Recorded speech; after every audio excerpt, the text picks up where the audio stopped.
ప్రభునందు మాకు అత్యంత ప్రియులైన దేవుని ప్రజలందరికీ యేసుక్రీస్తు వారి శ్రేష్టమైన ఉన్నతమైన పూజింపదగిన నామం పేరిట శుభాలు ప్రకటిస్తున్నారు. యేసుక్రీస్తు ప్రభు నామం మధురమైన నామం. ఆయన నామంలో అద్భుతాలు ఉన్నాయి. ఆయన నామంలో స్వస్థత ఉంది, విడుదల ఉంది. మనకు కావలసిన ప్రతి ఆశీర్వాదం యేసుక్రీస్తు ప్రభునందు దాచబడి ఉన్నామని చెప్పడానికి నేను చాలా సంతోషిస్తున్నాను. మనం చేయాల్సిన పని ఏంటంటే ఆయన విశ్వాసం ఉంచి ప్రార్థనలో గడపడం వలన, దేవుని వాగ్దానాలు ధ్యానం చేయడం వలన వాటన్నిటినీ మనం పొందుకోవాలి.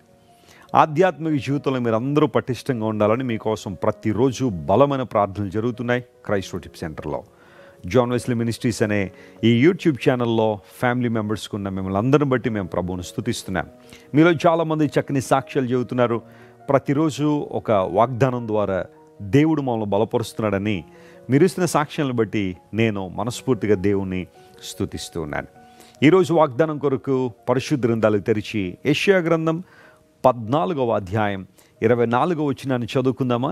The book of Isaiah chapter 14 and verse 24. సైన్యములకు అధిపతియగు యెహోవా ప్రమాణపూర్వకంగా ఇలాగ సెలవిచ్చుచున్నాడు, నేను ఉద్దేశించినట్లు నిశ్చయముగా జరుగునో, నేను యోచించినట్లు స్థిరపడును. ఈ మాట ఎంత బలమైన మాటో ఆలోచన చేయండి. సైన్యములకు అధిపతియగు యెహోవా. మనం ఆరాధించే దేవుడు ఎలాంటి వాడో తెలుసా? బైబిల్ గ్రంథాన్ని మనం చదువుతూ ఉంటే దేవుని యొక్క ఔన్నత్యం అనేక చోట్ల ప్రాబల్యంతో మనకు తెలియపరచబడింది. అందులో ఒక మాట, దేవుడు సైన్యములకు అధిపతియగు దేవుడు. ఆయన ఎవరికి బానిస కాదు. God is not a slave to anybody. ఆయన అధిపతి అయిన దేవుడు, సైన్యములకు అధిపతి. చాలాసార్లు ఆలోచన చేస్తుంటాను, దేవుని సైన్యం ఎవరా అని. సృష్టి ఆయన సైన్యంగా ఉంది. ఆయన చేత కలుగు చేయబడిన సమస్త జీవరాశులు ఆయన సైన్యమే. అండ్ నాట్ ఓన్లీ దాట్, రక్షించబడిన మనము కూడా దేవుని సైన్యమే. దేవుని వాక్యాన్ని ప్రకటించు స్త్రీలు గొప్ప సైన్యంగా ఉన్నారని బైబిల్లో రాయబడింది. క్రీస్తు యేసు యొక్క మంచి సైనికుని వలె పనిచేయమని పౌలు భక్తుడు తిమోతికి రాశాడు. సో దేవుని సైన్యం, సైన్యానికి అధిపతి ఆయన. ఆయన సమస్తము నెరవేర్చగలిగినవాడు, సమస్తము చేయగల సమర్థుడు ఆయన.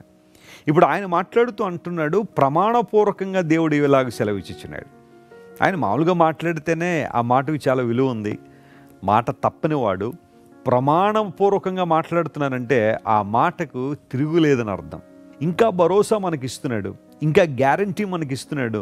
ప్రమాణపూర్వకంగా మాట్లాడుతున్న దేవుడు తెలియచేస్తూ, నేను ఉద్దేశించింది జరుగుతుంది, నేను యోచించింది స్థిరపడుతుంది అన్నాడు.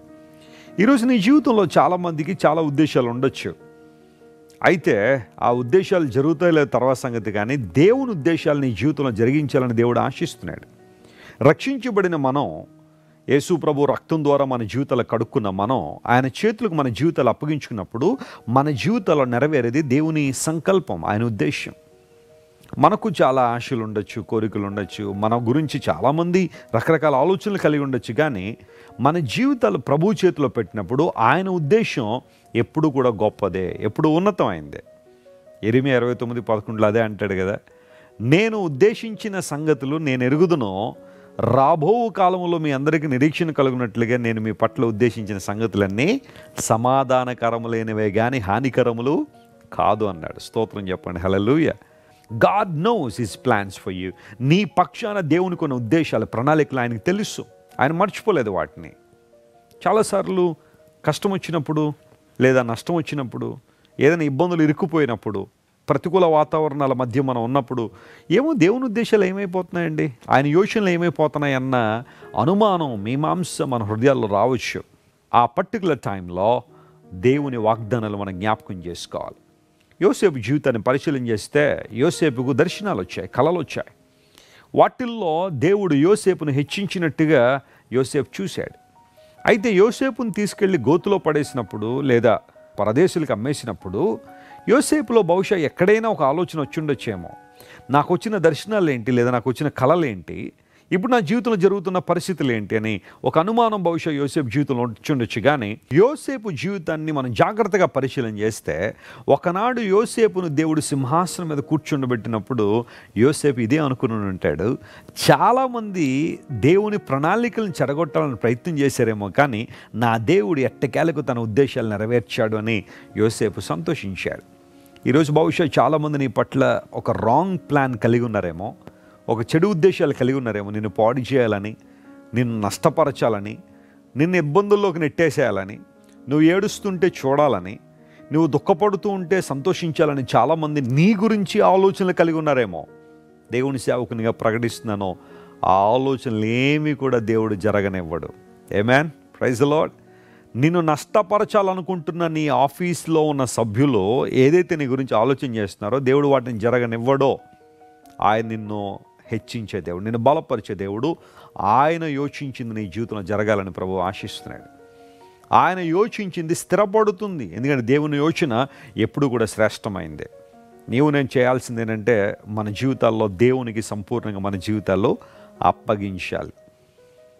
మన ప్రవర్తన అంతటి యందు ఆయన అధికారానికి ఒప్పుకోవాలి. అప్పుడు మన త్రోవలన్నీ సరళం చేయబడతాయి. ప్రాబ్లం ఎక్కడ వస్తుందంటే మన ఆలోచనలు, మన యొక్క తలంపులు దేవునికి అప్పగించకుండా మన సొంత మార్గాల్లో వెళ్ళిపోవాలనుకుంటున్నాం. అందును బట్టి ఇబ్బందులు, కష్టాలు. రా, దేవుని మార్గంలోకి రా. ఆయన చేతులు నీ జీవితాన్ని సమర్పించు, అద్భుతాలు చూస్తావు. ప్రమాణపూర్వకంగా దేవుడు మాట్లాడుతున్నాడు. ఆయన ఉద్దేశించింది నీ జీవితంలో జరుగుతుంది.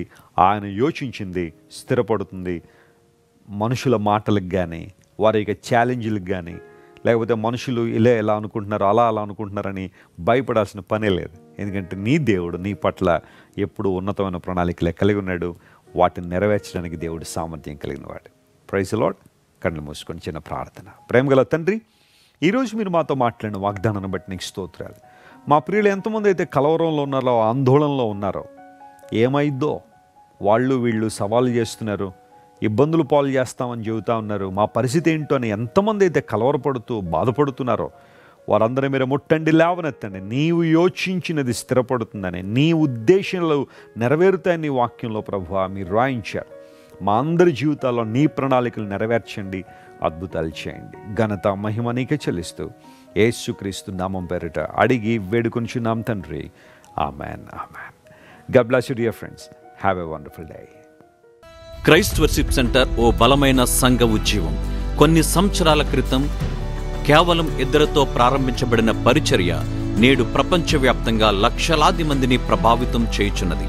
రాజమండ్రి, సికింద్రాబాద్, బెంగళూరు, చెన్నై, నెల్లూరు, దుబాయ్, బహ్రైన్, కరీంనగర్, విశాఖపట్నం, గద్వాల్, కొవ్వూరు, మలకపల్లి, శ్రీలంక, భూటాన్, అడ్డతీగల, పాలమూరు, మచిలీపట్నం, ఇందిరానగర్లతో పాటు అనేక గ్రామాల్లో క్రైస్ట్ వర్షిప్ సెంటర్ ఆరాధనలు జరుగుచున్నవి.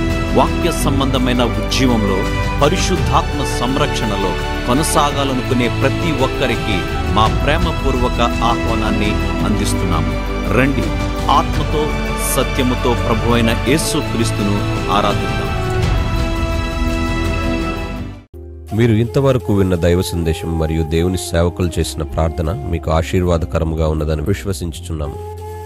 ఈ సందేశాన్ని మీ స్నేహితులకు, బంధువులకు షేర్ చేయండి. మీకు ఏదైనా ప్రార్థన అవసరత ఉన్నచో మా ఫోన్ నంబర్లకు కాల్ చేయండి. దేవుడు మిమ్మల్ని ప్రేరేపిస్తే విశ్వాసంతో సాగుచున్న ఈ పరిచర్యను ప్రోత్సహించండి. మరిన్ని వర్తమానాలు, పాటలు వినుటకు జాన్ వెస్లీ మినిస్ట్రీస్ అను మా యూట్యూబ్ ఛానల్ను సబ్స్క్రైబ్ చేసుకొనండి. ప్రభువైన యేసుక్రీస్తు కృప మీకు తోడైండును గాక.